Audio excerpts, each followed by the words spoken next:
Loué soit Jésus-Christ et avant avec Marie.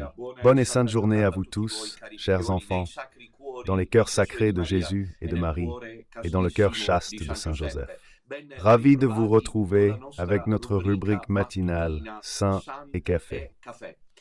Aujourd'hui, c'est mardi 5 novembre, il n'y a pas de mémoire spécifique dans l'Église, donc nous pouvons intensifier la prière pour les âmes du purgatoire, car ce sont précisément les jours où nous nous adressons à leur intercession, car eux aussi prient pour nous. N'oublions pas cela, mais surtout, nous offrons le suffrage pour nos chers défunts. Ce mardi, il n'y aura pas ce soir la catéchèse guerrière, parce que je suis occupé, comme je l'ai déjà dit, et j'invite ceux qui peuvent et qui sont dans la région à venir à une table ronde, à une rencontre, un meeting de 100 jours de Lyon à Castelfranco Veneto avec Franco Del Moro et Gabriele Sannino. La soirée sera gérée par le même Riccardo Rochesso. Nous serons présents là pour un moment de réflexion sur les thèmes spirituels. Je me rends volontiers disponible à cela lorsque les interlocuteurs sont des personnalités sérieuses ou en tout cas disponibles au dialogue. Cependant, j'avais dit que cela passerait à l'antenne. En réalité, comme je ne sais pas à quelle heure exactement je parlerai et combien de temps cela dure, nous avons remplacé cela providentiel, comme vous l'avez vu dans le programme, par la réflexion de Don Enrico Bernasconi sur le statut du sodalité sacerdotale mariale. Il en avait déjà parlé l'un et l'autre, Don Enrico, comme vous le savez, était intervenu en présentant et en lisant les points de ce statut que nous, prêtres du sodalité, avons écrit, et donc il se rend maintenant disponible une seconde fois. Nous le remercions d'approfondir. Donc ce soir à 21h sur la chaîne YouTube de Radio Domina Nostra, ne manquez pas cet épisode pour comprendre et approfondir quelle est la distance que nous, prêtres du sodalizio, avons décidé de nous donner aussi par écrit. Nous déposons cela auprès d'un bureau notarial de manière à ce que, justement, c'est un document véritable et vous pourrez tous avoir une idée claire. Il a déjà été traduit, apparemment en français. Il sera traduit en espagnol, en anglais et en allemand, et nous le rendrons public. Ceci est le statut du sodalizio sacerdotale mariano. Don Enrico, la dernière fois, était déjà intervenu à ce sujet, en précisant quelques points importants. Mais ayant peu de temps à disposition, devant tout présenter. Ainsi, ce soir, pendant que je suis occupé à Castelfranco Veneto, vous pourrez suivre cet épisode qui se tiendra à 21h sur la chaîne YouTube de Radio Domina Nostra. Nous remercions Don Enrico qui se rend disponible afin que vous connaissiez bien, au-delà des bavardages, comment les choses se passent exactement, quelle direction nous, prêtres du sodalité, qui vous guidons comme petits restes, nous nous sommes donnés. Hier soir, il y a eu la catéchèse sur le rosaire. Nous avons conclu, grâce à Dieu je dirais, les 15 bêtes. Le dragon du sacrilège était celui d'hier soir, la dernière bête. C'était cependant une réflexion intéressante sur l'action destructrice de Satan, le dragon rouge, à l'égard des trois réalités sacrées, dit le bienheureux Alain, la sainteté des personnes, donc la Trinité, puis aussi Marie très sainte, mais aussi Marie très sainte. Et puis encore la sainteté des lieux. Donc nous avons vu hier soir, nous avons fait une réflexion autour de l'attaque au cours des siècles de la part du diable, des esprits malfaisants à l'égard de tout ce qui est sacré, et puis la sainteté des sacrements. Nous avons cette retombée concernant Bergoglio et la fausse église des ténèbres en ce qui concerne les sacrements. L'ordre sacré avec l'approbation des femmes à l'autel, par exemple.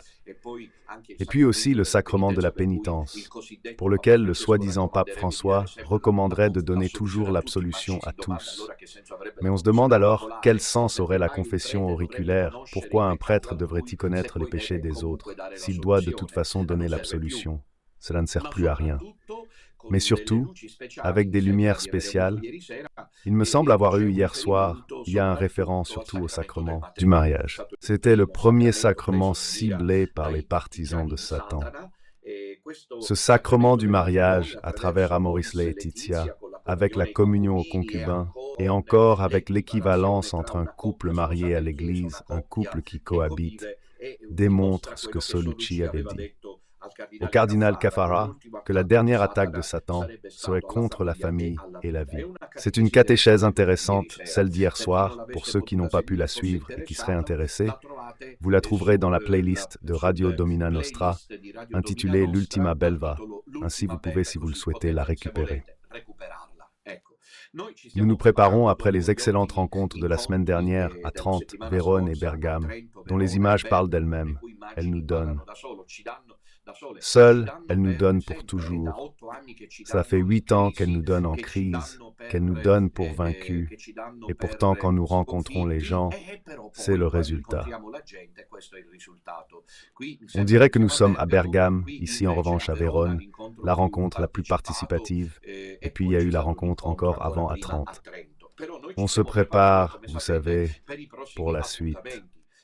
Tout d'abord, je voudrais vous rappeler que même si je n'ai pas entendu la référente régionale du Latium, je n'ai pas eu le temps, qu'il y a encore quelques places disponibles pour les bus qui partent de Rome pour venir à Cassino dimanche prochain, 10 novembre, que je considère un rendez-vous important autant que celui de Vérone. On sera à Cassino à 10h30, pour les confessions jusqu'à midi et demi. Et puis après, il y aura la pause déjeuner. Et dans l'après-midi, nous reprendrons avec la rencontre de prière de l'après-midi, justement. Il y a encore quelques places disponibles. Vous pouvez demander à la référente régionale du Latium pour être inscrit gratuitement dans les poumons. Cependant, je me souviens aussi que vendredi 8 novembre, vendredi prochain, dans 3 jours, nous serons à Ancône, au centre de conférence de la rue Luigi Albertini, courageux fidèles du petit reste des marches. Rassemblons-nous, nous sommes prêts à mourir, dit l'hymne national. Ce sont des moments où il est particulièrement important de nous montrer unis plus que jamais et de resserrer les rangs pour avancer face à ce que nous vivons. Plus les jours et les semaines passent, plus je me rends compte que la gestion de ce qui s'est passé récemment, si ce n'est pas insensé comme geste du point de vue de la stratégie, est même complice. Je réfléchis et prie. Notez que je prie aussi entre jurons. Ça passera, c'est historique. Tactique maçonnique, Minutella jurait. Bon, eh bien, mieux comme ça, puis on se reverra tous ensemble au paradis. Je disais que la volonté providentielle de se produire comme une sortie solennelle, pour laquelle on sort avec tant de ne livrerait pas le lion. La documentation bien articulée, faire croire qu'à la fin, cela ne faisait que donner de la force à ceux qui, depuis des années, comme moi-même au prêtre du Sodalizio, affrontaient la bataille sans toutefois décider de nous impliquer à l'avance, ne serait-ce que de nous en faire part. Par pitié, nous ne sommes rien pour l'amour de Dieu. Cependant, d'un point de vue stratégique, puisque de l'autre côté, il y a quand même les maçons partisans de Satan, il est insensé de penser à agir seul et de créer des divisions internes. La décision solennelle d'ignorer la possibilité d'une rencontre privée préalable, mais on demande publiquement une rencontre privée, mais il n'y a pas quelque chose qui ne va pas ou c'est moi qui le remarque seulement. Ensuite, pourquoi je demande la rencontre publique? Non. Au départ, cela devait être privé. Mais, excuse-moi, tu es sorti au grand jour, c'est à toi de nous contacter d'abord et de nous dire avant que j'aille en direct sur la chaîne où je ferai le grand bazar de mes déclarations infondées. Parce que si Bergoglio n'est pas le pape et que c'est la vraie Église, allez à la messe près de chez vous. Dites-moi si ce n'est pas une attaque pire que celle des Bergoliens. Les Bergoliens exultent. Ils sont encore en train de se réjouir. Et il y a qui, ayant fait son coming out, il répondra devant Dieu parce qu'il aurait pu agir différemment. Au milieu, il y a ensuite le contraste avec le journaliste qui s'est senti offensé, et ainsi tout ce feu, cet incendie, est sorti, ce qui ne nous appartient pas. Parce que je réaffirme ce que j'ai dit, et tout cela est marginal. Vous verrez qu'avec le temps, ce sera comme je vous le dis, la Vierge intervient, elle intervient de la bonne manière. Cependant, toute cette affaire crée un acte de satisfaction incroyable de la part des Wa, les Bergoli de la fausse Église, parce que diviser et régner, Celui qui a la responsabilité de cela, c'est moi, mais parce que c'est moi qui ai fait le premier pas. Maintenant, tout le monde s'en prend à Don Minutella. La faute est la mienne. Mais parce que c'est moi qui suis sorti du bois pour la première fois pour dire ce que j'ai dit. Non, c'était pas le père, c'est pas moi. Le père Faré a fait sa déclaration sans me consulter, et il pouvait le faire. Et puis, après avoir dit ce qu'il a dit, il a cherché à me contacter et à demander une rencontre. Privée. Mais si tu l'as déjà dit en public, pourquoi en privé? Mais tu gères les choses ou on décide ensemble? Mais tu es mon supérieur et je suis l'inférieur. Sommes-nous égaux? Faut-il s'accorder? C'était un geste de peu d'élégance que de sortir, en faisant croire les mêmes choses et bêchant notre terrain, d'aller à la messe. À qui s'adressait ce message, sinon au petit reste? Et quel était l'objectif, sinon celui de tenter de détruire le petit reste? C'est normal que je me demande qui est derrière. S'il n'y a personne derrière, comme je veux l'espérer, parce que cela semble être le cas, mais s'il n'y a personne derrière et que je veux croire dans la bonne foi, évidemment, c'était un acte imprudent qui nous a contraints et nous contraint à insister sur ces questions, alors que nous devons lutter contre la fausse Église. Pourquoi insiste-t-il? Ce n'est pas parce qu'il aime la cour ou parce qu'il aime interagir avec des gens qui disent ensuite des choses épicées, de la foi et de la honte. Ce n'est pas le pape. Nous le résolvons canoniquement. On ne comprend pas bien avec qui. On n'a pas encore bien compris avec 3 cardinaux, mais lesquels? Où? Quand? Lesquels? Où? Quand cette question serait-elle résolue? Ou le docteur Sionsi et le père Faré veulent-ils tirer cette affaire en longueur et en jouant? À la fin, ils feraient le jeu de la fausse Église. Parce que nous sommes déjà peu nombreux, nous nous divisons entre nous, et nous attendons que les cardinaux agissent en 2036. Mais qui a dit que cela devait être en 2036? Et en ajoutant ensuite ce qui est encore plus grave, pour lequel je condamne comme apostats ceux qui étaient avec nous. Attention, vous ne pourrez pas dire qu'on ne vous a pas averti. Prenez le détour, Don Minutella, et sautez-lui dessus, mais il vous dit les choses en face à ceux qui ont été avec nous pendant des années. Et puis dès que le premier prêtre, comme le père Farr, est venu vous dire d'aller à la messe parce qu'elles sont valides, vous avez quitté le chemin et vous êtes retourné aux messes. Regardez, c'est bouleversant. Enfant, c'est vraiment quelque chose d'inouï.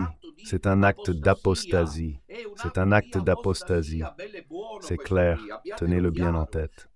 Celui qui était avec nous est derrière les dernières spirales d'une déclaration du type « Allez à la messe pour sanctifier le jour du Seigneur » est allé à la messe, a clairement accompli un acte d'apostasie pire que le précédent. C'est-à-dire ceux qui suivent Bergoglio, parce qu'à la fin c'est la même chose.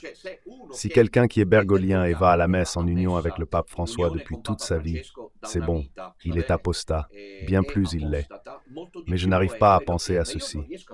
Je n'arrive pas à penser à ces âmes. Je prie pour eux et je demande à la Vierge de les pardonner.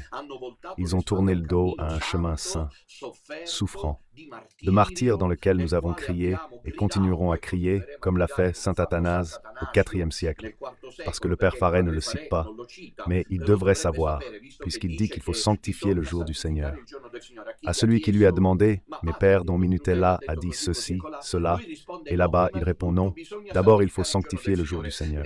Évidemment, le père Faré fait semblant d'ignorer les épisodes historiques de saint Athanase au IVe siècle qui...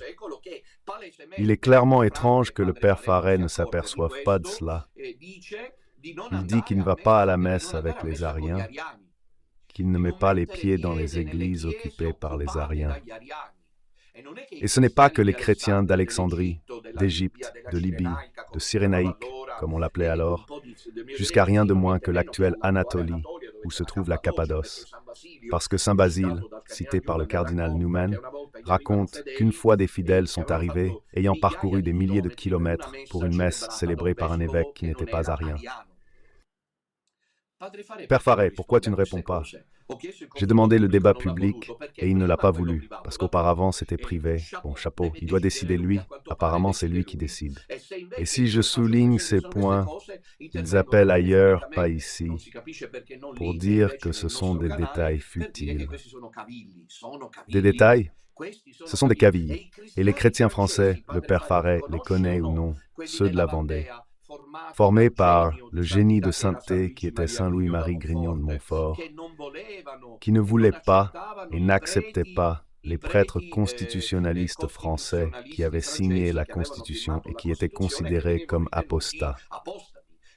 C'est pourquoi les gens de l'intérieur de la France attendaient les prêtres réfractaires, ceux habillés en paysans. Donc eux aussi avaient enlevé leur habit. Certains furent découverts et guillotinés.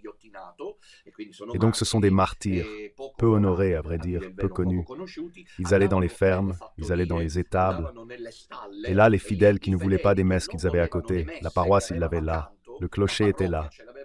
Pourquoi le père Farret ne cite-t-il pas ces choses?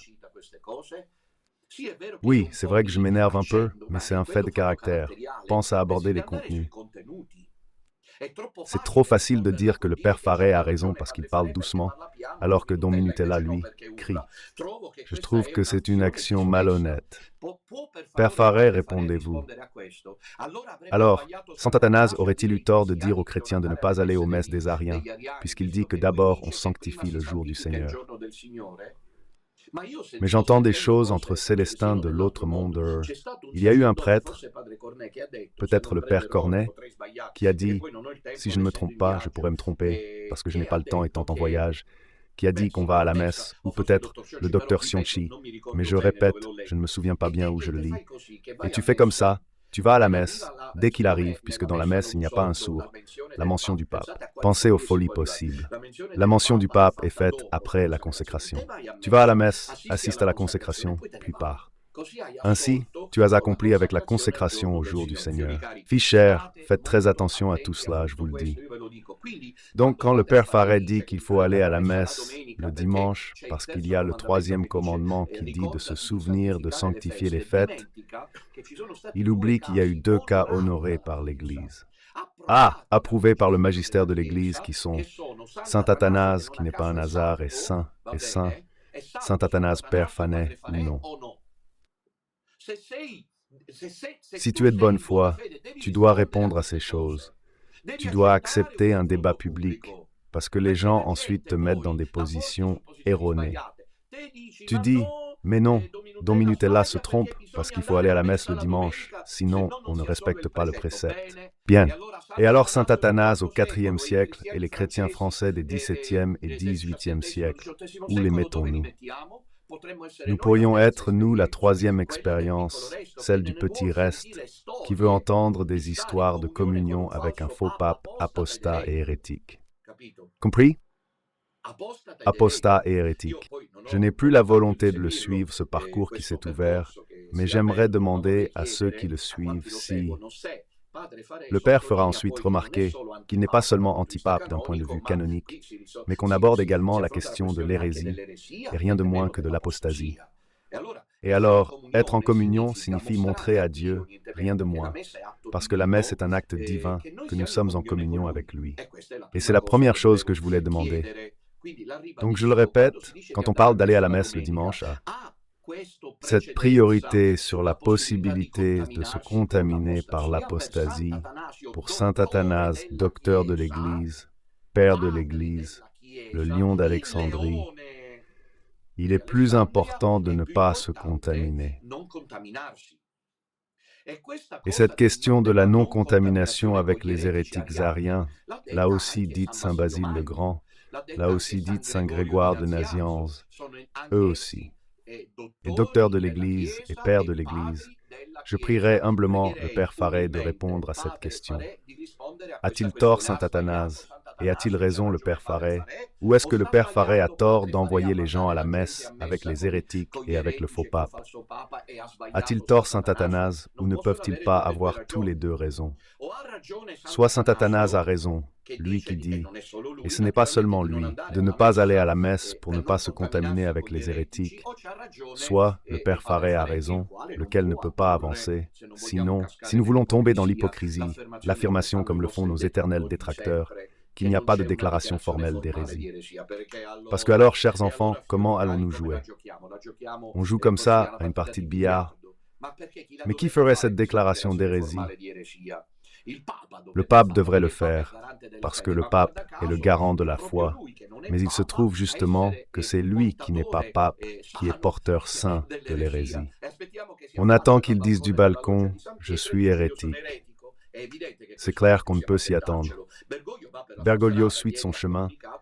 Hier, il a annoncé que le cardinal est Monseigneur Battaglia de Naples, laissant celui de Milan pourrir dans la colère. Probablement, ou si c'est un saint qui s'abandonne à Dieu, je parle de Delpini. Donc Bergoglio continue, donc bataille. Cet autre évêque bergoglien, c'est toujours la même histoire des pauvres, des derniers, des marginalisés.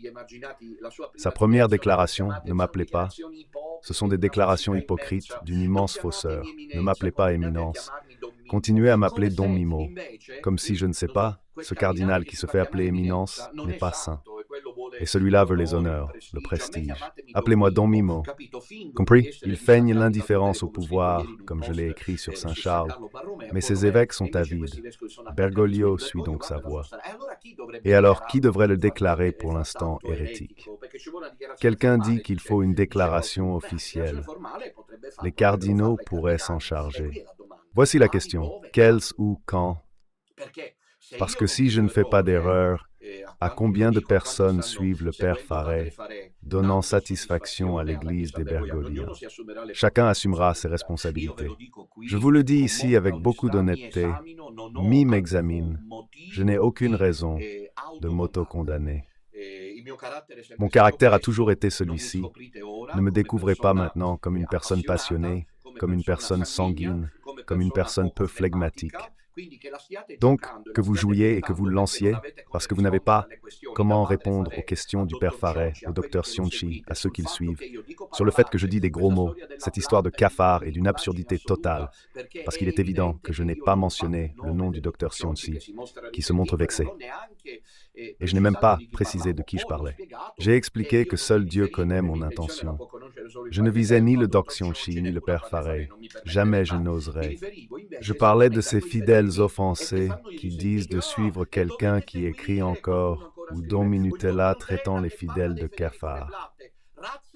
Race de vipère, qu'il a dit. Sépulcre blanchi, Chi l'a raconté. Qui l'a dit sinon Jésus dans les évangiles? Mais vous, si raffinés, avez-vous réalisé, après 8 ans, que Don Minutella est ainsi? Caractériellement que saint Athanase, ceux qui allaient à la messe avec les Ariens les appelaient de chiens, vous êtes des chiens compris. Je l'ai lu de mes propres cieux dans ses écrits, saint Athanase appelait le chrétien apostat qui allait à la messe. Et alors je vous dis si je vous dis que vous êtes de chiens ceux-là, sur la base de ce que dit saint Athanase, ça va bien, c'est écrit, elle le chercher dans les écrits des controverses contre les Ariens. Saint Athanase appelle chiens. Ceux qui ont hérétiques, c'est qui? L'erreur. Donc il est inutile que vous vous accrochiez au fait que j'ai dit cafard. Vous êtes des cafards. Cela signifie des personnalités qui, face à la lumière, préfèrent les ténèbres. Assez, discutons des sujets à la place. Discutons des questions. Est-ce vrai ou non, je le répète, Père Farret, que saint Athanase a empêché par sa prédication les chrétiens de se contaminer avec les messes des Ariens? Oui ou non? S'il l'a fait, c'est un précédent. Et alors ils se taisent. Ne pas inviter les fidèles à revenir aux messes avec Bergoglio. Elle commet une erreur gravissime dont elle rendra compte à Dieu. On ne va pas à la messe avec les hérétiques. Il le dit aussi, saint Thomas d'Aquin. Péché quiconque entend la messe des hérétiques et les autres sacrements. Incroyable de voir de nouveau lutter comme au commencement. C'est pourquoi je soupçonne, sans être sûr, qu'une stratégie vise à détruire et diviser le peu qui reste, nous forçant à nous focaliser sur ces sujets pendant que l'incendie bergoglien fait rage. Incroyable, ces jours-ci, dit saint Thomas d'Aquin. On a lutté pour dissuader les fidèles d'y aller. Ça me peine de voir des fidèles de longue date qui nous suivent depuis des années, qui savaient que ce n'est pas l'Église du Christ, y aller maintenant. J'aborde 3 points qui montrent la position confuse du Père Farret. Chacun choisira. La première question est donc celle-ci. S'il y a un précédent, l'affirmation selon laquelle il faut d'abord aller à la messe ne vaut pas, car saint Athanase et les chrétiens de la Vendée, donc il n'y a pas un précédent, il y en a plusieurs, ont sauté les messes pour ne pas se contaminer avec les hérétiques. Saint Thomas d'Aquin le dit, « Péché quiconque écoute la messe des hérétiques ». Je sais qu'ils rusent aussi, parlant désormais comme les Bergoani contre nous. Donc, quelque chose devrait faire réfléchir qu'il faut dans cela la déclaration formelle d'hérésie. Le pape François ne peut se le permettre. Il faut des cardinaux. Bien les cardinaux. Quels cardinaux? Vous savez que désormais, le collège cardinalis, dont je vais parler dans les prochaines émissions, et vous expliquer ce que fait le collège cardinalis, est composé à peu près de 75 à 80%, je parle des électeurs lors du prochain conclave, de cardinaux de nomination bergolienne. Donc, si le père Farret est lui aussi expert en droit canonique comme moi, parce qu'on étudie le droit canonique en théologie, il saura que ces cardinaux n'ont évidemment aucun droit de nommer et d'élire le prochain pape. D'accord? Première considération. Deuxième considération, il y a environ 15 à 20% de cardinaux électeurs, peut-être même moins, de nominations pré-bergoliennes. Ils, oui, pourraient faire quelque chose. Mais Bergoglio, cher père Farret, n'est pas apparu l'année dernière. Donc l'idée que nous devons attendre commence à être bizarre. Pourquoi? Parce qu'évidemment, ils sont passés en février. 2025, c'est 12 ans, père. C'est 12 ans. L'imposture de l'hérésie, du démantèlement quotidien de la saine doctrine catholique, de l'érosion du patrimoine de la foi, de la démolition de la tradition apostolique. Oh, me trompe, cher père. Qu'ont fait les cardinaux? Oui, disons qu'il y a eu des initiatives qui sont au moins deux, celle des Dubia de 2017 avec 4 cardinaux et celle de Dubia de 2023 avec 5 cardinaux ou 6. Mais ces cardinaux, avec le pape François comme ils disent, car rappelez-vous, et j'aimerais savoir votre solution, ils le reconnaissent, pape. Vous êtes seul sur la voie canonique. J'ai de la peine pour vous, père Farret, et pour le docteur Sionci, mais ne vous méprenez pas de la peine plutôt. Moche du temps, dans le sens paternel, fraternel dans son cas, père Farret dans son cas fraternel, dans le cas de Sionci paternel. Donc ces cardinaux ne sont pas intervenus, aussi parce que je vous rappelle qu'ils reconnaissent Bergoglio comme pape. L'idée de conscience erronée n'existe pas.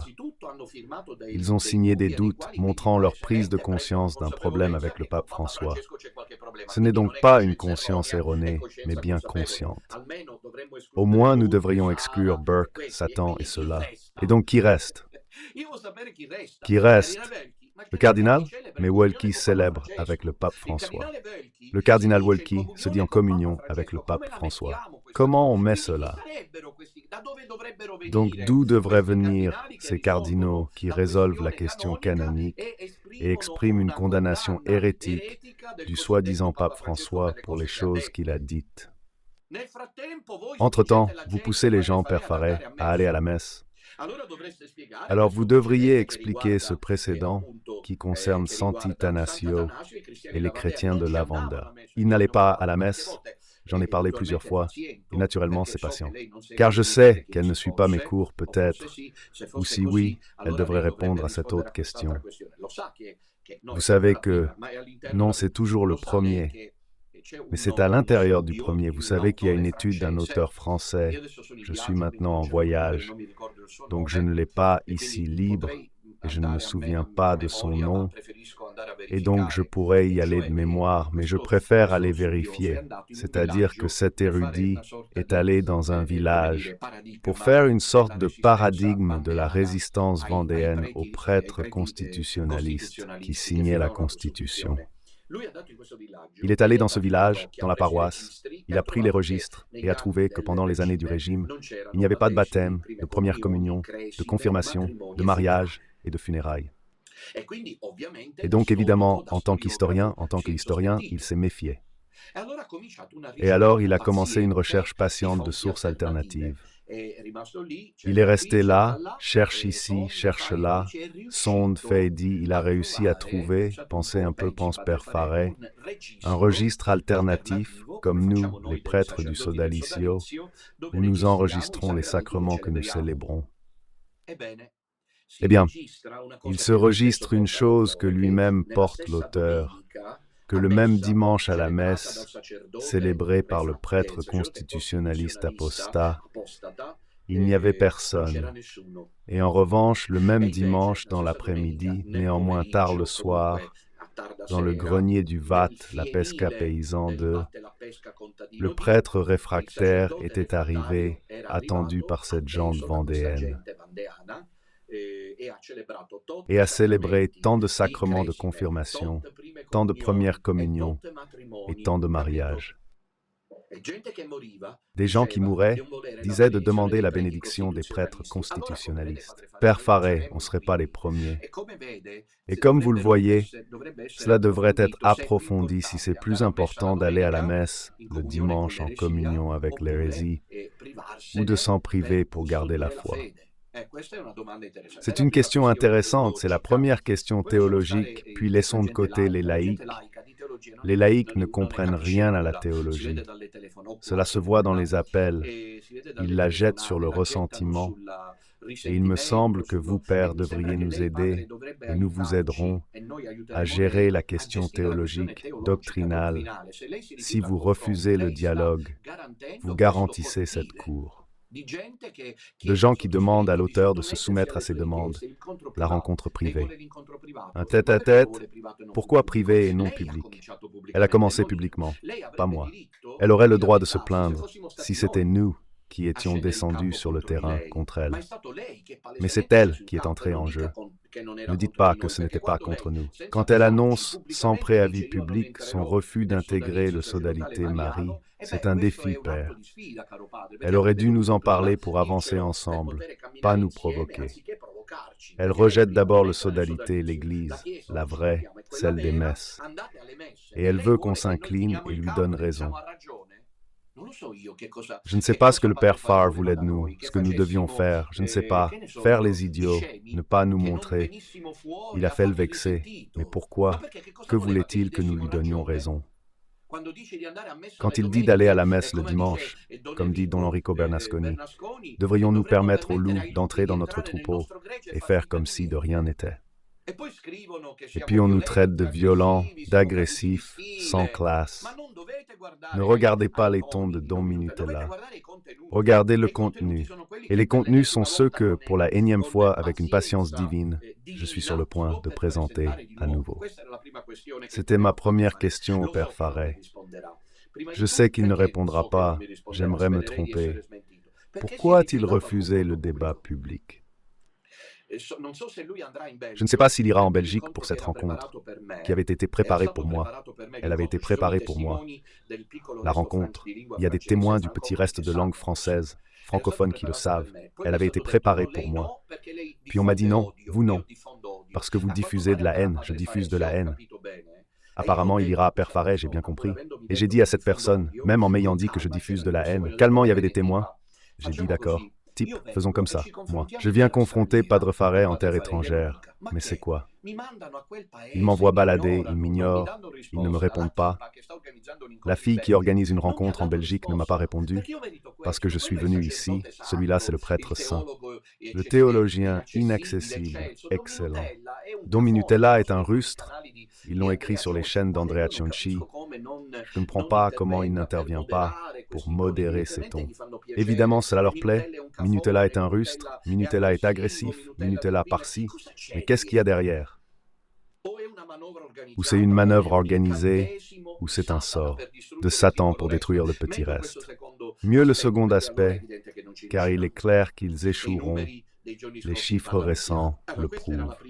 Suave, c'était Egmont. Passons au second point. Pour finir, on se voit quand? Pourquoi refuse-t-il le dialogue, Père Farret? Je considère cela grave. Les fidèles du Père Farret devraient le lui dire. Mais écoutez, Père, mais serait-il correct, devoir moralement nécessaire, que vous vous rendiez disponible maintenant? Choisissons un modérateur qui répartisse les rôles, qui répartisse les questions, et nous nous confrontons. Les gens voient en direct nos échanges. Non, indisponible. On ne sait pas. Il fait l'offensé. Mais comment? Montre-toi. Fais ta déclaration publique. Tu dis ça et tu t'offenses. C'est pas. Je ne sais pas. On dirait un sort. Premier point. Si on va à la messe le dimanche, quitte du témoignage de saint Athanase et des Vendéens. Deuxième question, ce sont trois que je pose à Père Faré, et je suis stupide parce que je ne devrais pas jouer ces cartes. Je devrais les jouer dans le cadre du débat public. Il est évident qu'à présent, puisque je les expose, ce sera moi qui mettrai fin au débat public. Ce n'est pas à lui de décider. Je ne dois pas être à la merci des caprices du dernier arrivé. Ça suffit. C'est pourquoi je vous pose ces questions ainsi publiquement que j'aurais posées lors d'un débat public et j'aurais voulu voir ce que vous répondiez. Maintenant, il a plus de temps pour répondre. Mais pour la première question, qui devrait dire que Bergoglio n'est pas pape? Les cardinaux. Mais quels cardinaux? Qui sont ces cardinaux? Combien sont-ils? Où sont-ils? Et quand devraient-ils le faire? Ils attendent la mort du pape. Mais pourquoi l'attendre? Quand les bergogiens sont-ils majoritaires? Quand l'Église noire est-elle établie? Je ne comprends pas la perspective. Je vois la situation très mal pour eux. Pourquoi? J'espère vraiment me tromper. Je le dis ici à mes confrères du Sodalizio.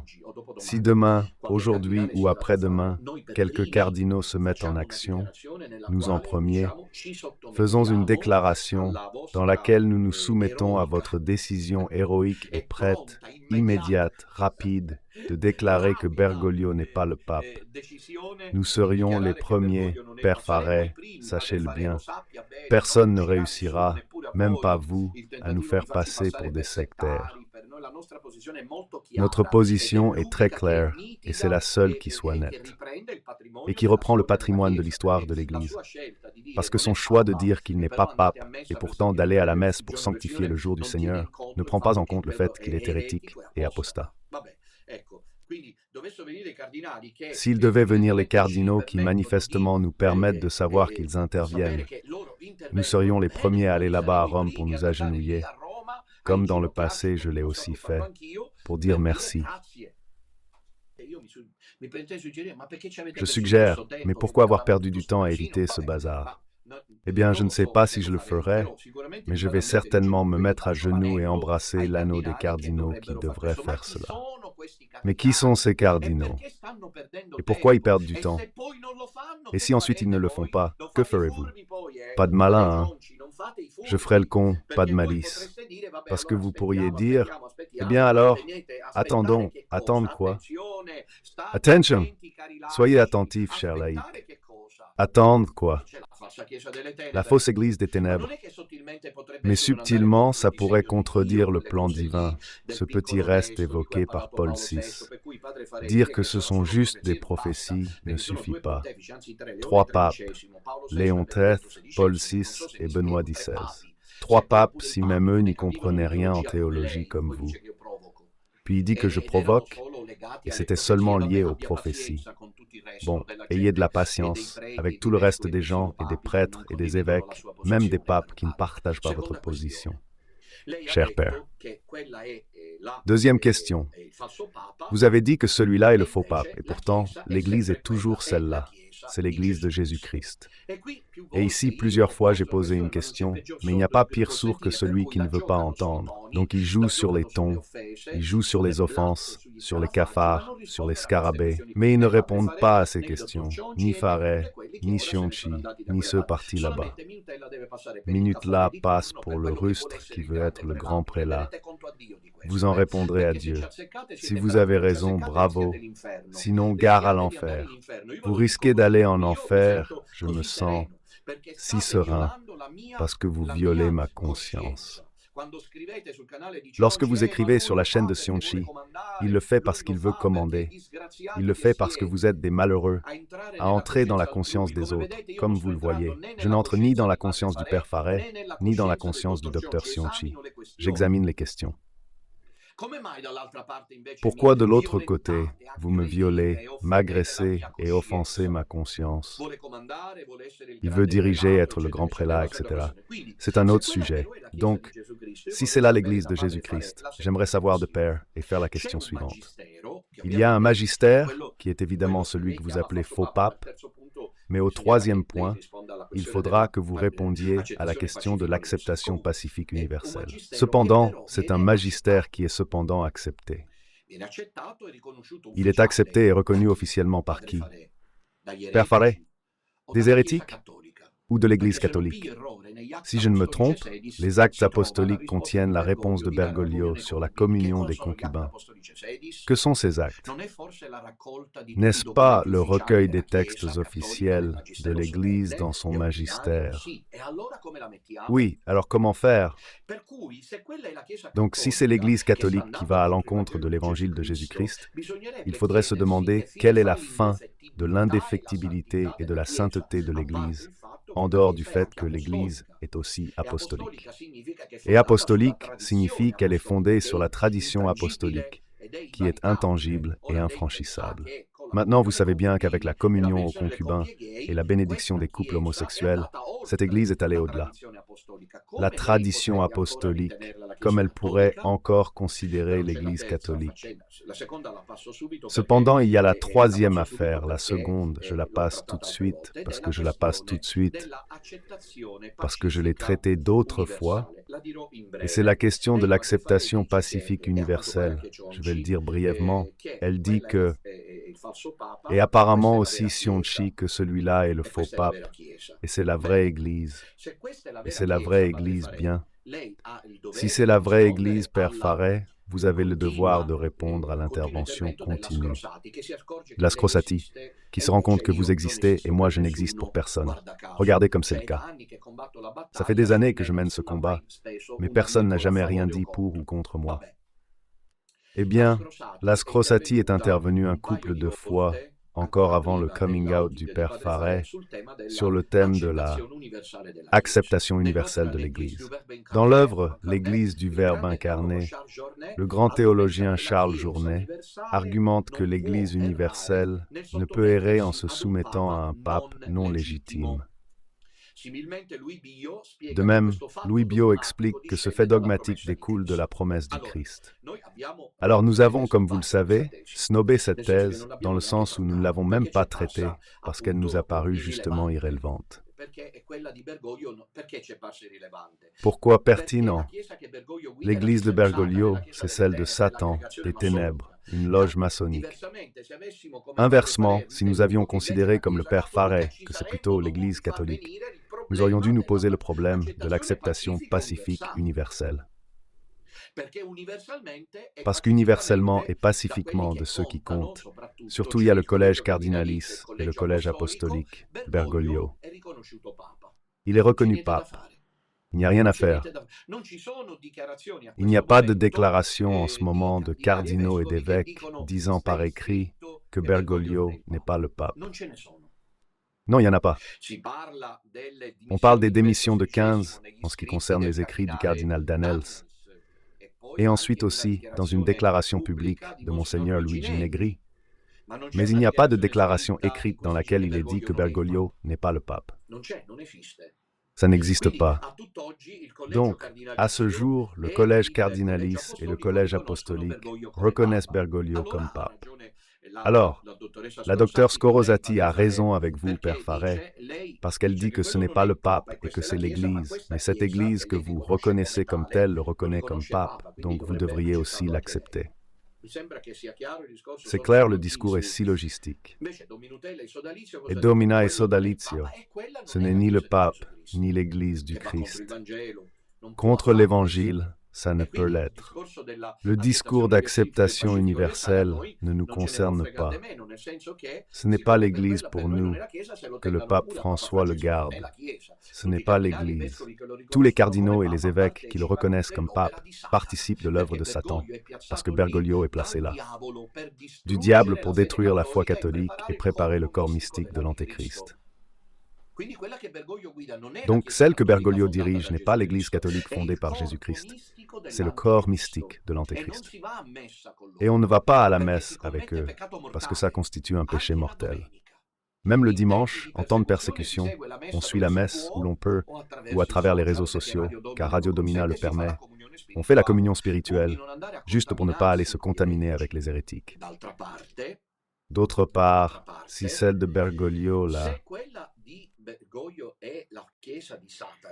Église de Satan, que devient l'Église catholique? C'est une question simple. J'ai enseigné ça pendant des années. Je résume. L'Église catholique survit à un changement paradigmatique inattendu. Comme l'ont dit Paul VI et Benoît XVI et de nombreuses autres prophéties, dans un petit changement, petit reste catholique qui ne se contamine pas avec Bergoglio et la fausse Église, qui ne veut pas avoir affaire avec eux, et qui choisit ces quelques prêtres qui célèbrent la messe ouvertement contre la fausse Église, c'est-à-dire qui ne citent pas le pape François à la messe. Dans ce sens, les messes célébrées par les prêtres qui ne font pas partie du sodalité, mais qui ne citent pas le pape François, sont valides. Cependant, Don Ramon a raison de dire que sur le plan pastoral, les fidèles du petit reste doivent faire attention à ne pas encourager leur dissimulation. Vivre caché, c'est facile. Mes fidèles viennent le dimanche.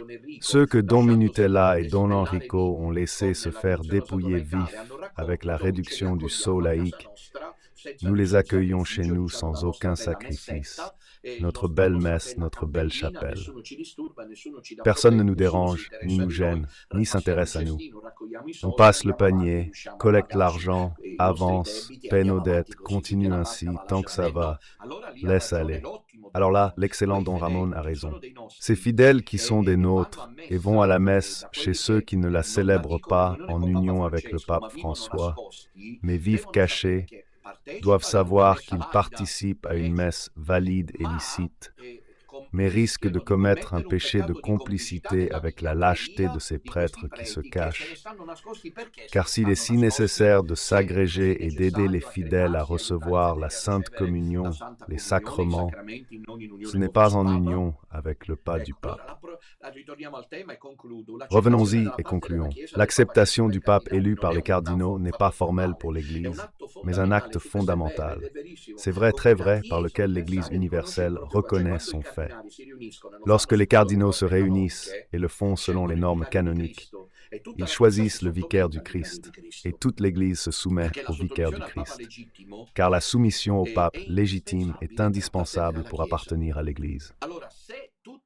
Alors, si toute la Église reconnaît Bergoglio comme pape, et vous non, Père Farret, vous avez cité l'exemple du cardinal Cossa, le pape Jean le XXIIIe non Roncalli, mais celui du XIVe siècle, qui avait été reconnu comme pape légitime par tous, et qui cependant pour cela fut appelé à démissionner et à laisser élire ensuite le pape légitime. Donc, elle le cite comme précédent pour ne pas justifier l'acceptation pacifique universelle.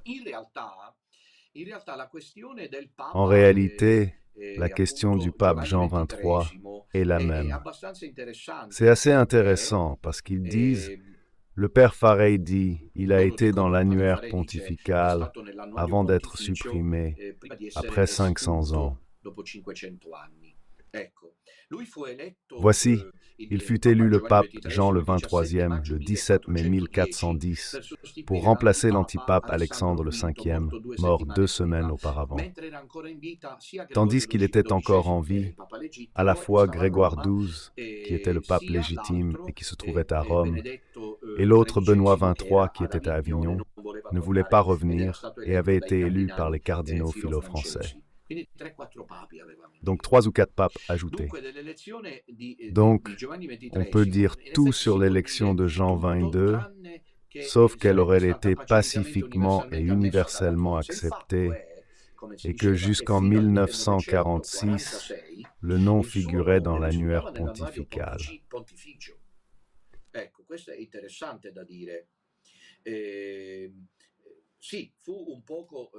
Sa élection a été un peu contestée, mais finalement acceptée par tous. Alors le précédent ne tient pas.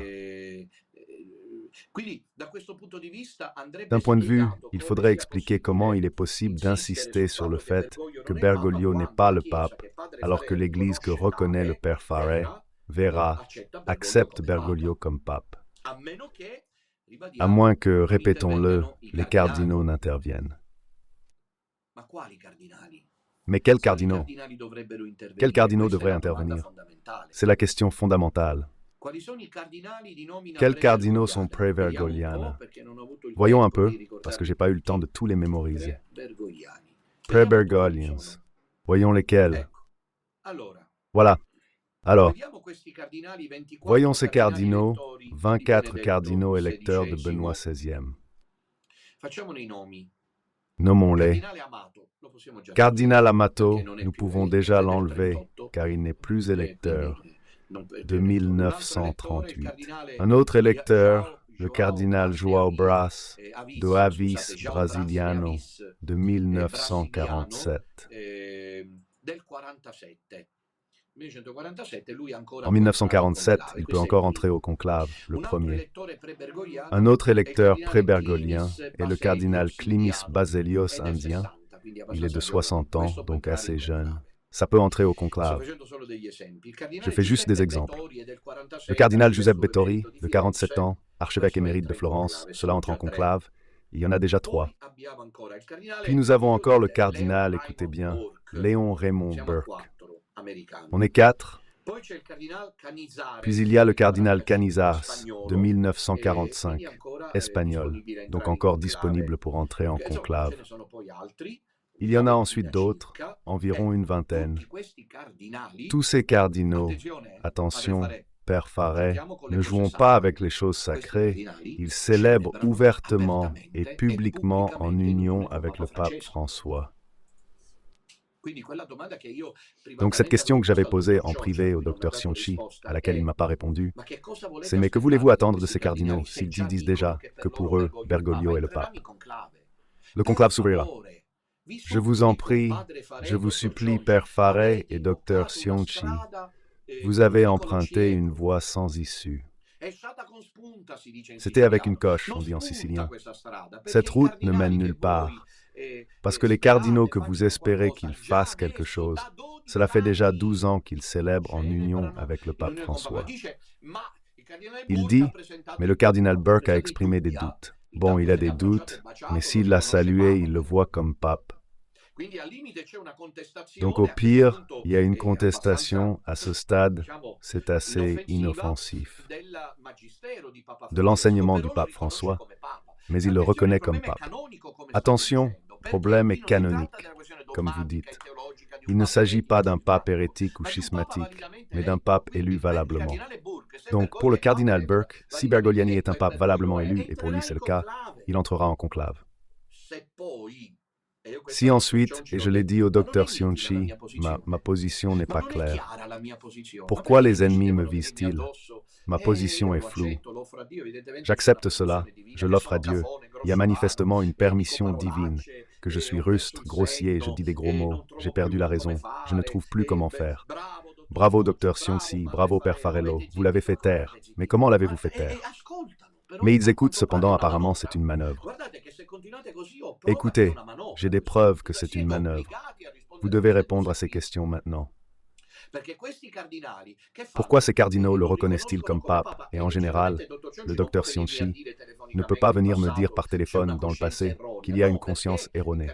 Non, parce que le cardinal Burke et les autres cardinaux ont présenté des doutes.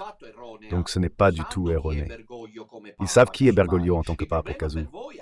Le problème juridique nous concerne tous. Le docteur Sionchi sait que j'ai dit que j'attendrais le prochain pseudo-conclave assis à manger, je ne sais pas, des chips et du Coca-Cola pour voir ces cardinaux entrer en conclave. Vous voyez, il y a la procession avec les litanies des saints pendant que le cardinal Tizio entre dans la chapelle Sixtine, j'écris. Entre le cardinal Capito et j'écris, parmi ceux qui sont électeurs de nominations pré-bergoliennes, ils ne sont pas nombreux, donc je serai là pendant que je vois Battaglia et Ripoll entrer, mais pas Delpini. Et je vais être là à noter ceux qui restent sur la liste, et s'il n'en reste, aucun vous continuerez à dire qu'il faut attendre, qu'il faut faire, qu'il faut dire, présentons les pétitions, présentons ceci, mais ensuite, excusez-moi, je voudrais dire une dernière chose, et j'ai fini, mais le docteur Sionchi, qui est si habile dans les affaires, ne comprend pas que quand il présente la pétition au cardinal Parolins, cardinal de nomination bergolienne, croit que puisque le protocole lui est parvenu, c'est une chose protocolaire. Dit, réplique et a fait passer, j'ai été silencieux. Vous aviez raison, combien m'aviez-vous dit que ce n'était pas bien? Comme ça, vous aviez raison, mais essayez aussi de comprendre que j'essayais de toutes les manières. C'est la preuve du neuf que c'en est ma faute. Ce qui est arrivé parce que tant que j'ai pu, j'ai essayé de préserver l'unité avec la vision du docteur. Si on s'y en espérant qu'il comprenne, parce que c'est très raisonnable, ce que nous disons non. Lorsque cette pétition a été lancée, de nombreuses signatures ont été recueillies, y compris les nôtres. Mais le cardinal Parolin a répondu, c'est vrai qu'il a répondu, qu'il a reçu la pétition, mais c'est un acte protocolaire, un acte dû. Faire passer cela comme une ouverture dans la brèche, une brèche dans la porte, est erroné, c'est illusoire du moins, parce qu'il se fiche de ces pétitions. La question de la révision canonique que le docteur Sionchi nous a présentée et que nous, comme vous le savez, avons même présentée, bien que nous n'y croyions pas beaucoup, mais je l'ai fait pour ce groupe de fidèles qui croyaient en ces initiatives, mais à la fin, qui est là près de la Cour de justice vaticane. Il y a ceux nommés par Bergoglio. Le chien se mord la queue. Vous vous êtes rendu compte, fidèles, que vous suivez Faré, tous ceux qui tout à coup avaient compris que le don Minutella ne va pas bien. Vous vous êtes rendu compte qu'un cul-de-sac, comme on dit en français, est une parolaxia. Cela veut dire aussi si cela semble. Un cul-de-sac signifie une impasse. Quels devraient être ces cardinaux? Et que feront Sionchi et le père Faré quand on entrera dans le conclave, et que les cardinaux de nomination pré-bergolienne, déjà une première fois ils l'ont fait, et là, aux limites, il pouvait y avoir la conscience erronée. Entreront-ils une seconde fois? Que feront-ils? Ce n'est pas possible, Père. On a raison, non? Pensez, réfléchis-y. Il y a toujours du temps, et s'il ne veut pas s'en rendre compte, il a l'obligation morale d'un débat public qui, à ce stade, ne sert plus à rien, parce que j'ai étalé les choses. Réfléchis. Est-ce vraiment l'Église du Christ avec Pachamama dans Saint-Pierre? C'est l'Église. Vous réalisez, Père? C'est-à-dire, hier soir, j'en ai parlé dans la catéchèse du rosaire de la confrérie. Selon elle, c'est encore l'Église de Jésus-Christ. Des cardinaux, évêques, fidèles, laïcs et religieux adorent Pachamama dans la basilique Saint-Pierre, le portant en procession jusqu'au jardin du Vatican. Et vous pensez que c'est l'Église du Christ? C'est affreux d'y songer. Il n'est jamais arrivé. Et je mets les mains sur la tête quand je pense à ce que dit le père Faré et quand je pense à nos fidèles qui sont partis et sont revenus d'où ils venaient. Celle de Pachamama est-elle l'Église de Jésus-Christ? Celle de Pachamama est l'Église de Jésus-Christ. Et cela ne se résout que par un fait canonique. Mais ni elle ni moi, père Faré, ne pourrions le résoudre sur le plan canonique.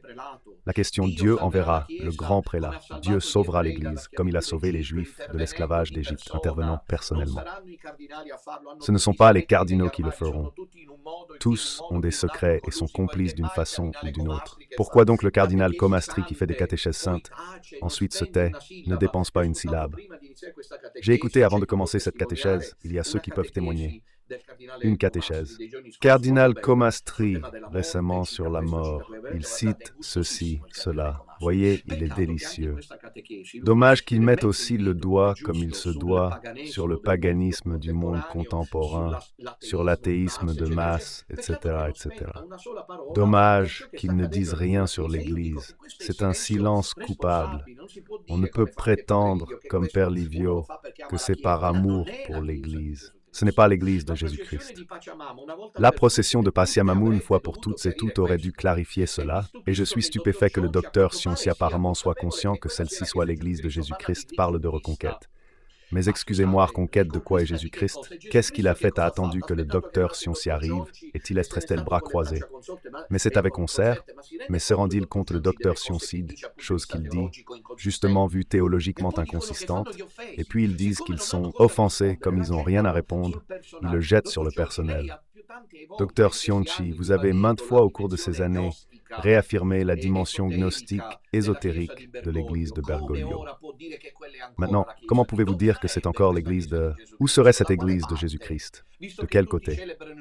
Étant donné que tout le monde célèbre en union avec le pape François, mais je dis que ceux qui sont raisonnables ou méritent une réponse, personne ne répond à mes contenus. La Nutella n'existe ni de ce côté, ni de l'autre côté ou de l'autre côté, et le caphone dit des gros mots, crie, hurle, etc., etc. Mais si c'est cela l'église de Jésus-Christ, à quoi a servi son travail? Pense seulement que c'était le pape François, l'ésotérique, où nous disions qu'il y a une clique au Vatican. Comment la église de Jésus-Christ pourrait-elle être celle qui adore le serpent Lucifer? C'est pas l'église du Christ toujours. Et donc, Jésus-Christ se tient les bras croisés parce qu'il attend qu'elle fasse la reconquête avec qui? Avec le père Faré et un simple prêtre comme moi. Sauf si c'est le grand prélat. Parce que le grand prélat est investi par Dieu d'une autorité qu'il faut seulement reconnaître. Basta. Mais un simple prêtre comme moi ne peut résoudre la question canonique, ni mener la reconquête. Alors s'il vous plaît, Père Faré et Docteur Giovanni, pouvez-vous nous dire par qui cette reconquête devrait être faite? À qui pensez-vous en parlant de reconquête? Qui devrait reconquérir l'Église? Non, parce que l'idée d'une reconquête soulève sérieusement le problème théologique d'un Jésus-Christ qui a abandonné sa Église. On pourrait dire que le vendredi saint, l'Église vit sa passion. Mais sa passion, l'Église la vit dans les fidèles restés catholiques, pas dans tous ces enthousiastes de la confiance supplicante d'Amoris Laetitia.